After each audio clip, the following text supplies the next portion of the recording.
mbokk yi ñu ngi leen di nuyu amaan nañ mbégte lool dikkaat ak yéen ci xibaaru météo yi comme ni ñu ko doon waxee démb am nañu ay taw daanaka fépp ci Sénégal taw na taw yi nag fi mu gën a foore côté Casamance bi la sax côté Bignona département Bignona fu mel ni Thionck-Essyl am na téeméeri milimètre ak ñeent fukk ak juróom-ñett Kafountine tamit sorewul foofu bu baax Thionck-Essyl am na téeméeri milimètre ak fanweer ak ñett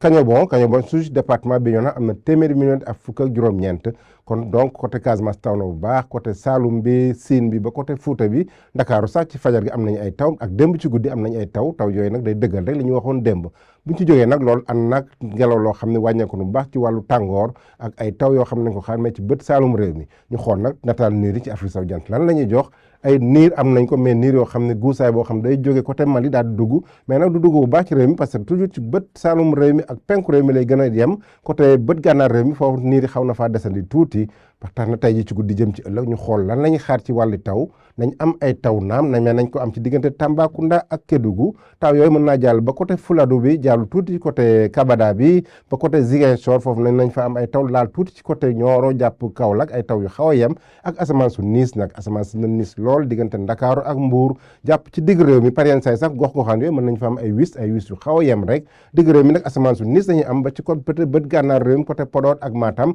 foofu sax Matam na am ñaar fukki degré juróom benn ci guddi gi moom ak Bakel Dakar na am ñaar fukki degré ñeent bu ñu demee ba ci bëccëg gi nag maanaam bëccëgu ajuma googu lan la ñuy am dañu am ab tekkaaral naanaam taw yi na wàññeeku tuuti parce que jant bi na commencé fenk tuuti parce que temps yi niir yi bëri woon na lool mais bu ñu ko toomee ci digg réew mi sow réew mi ak côté tuuti ci côté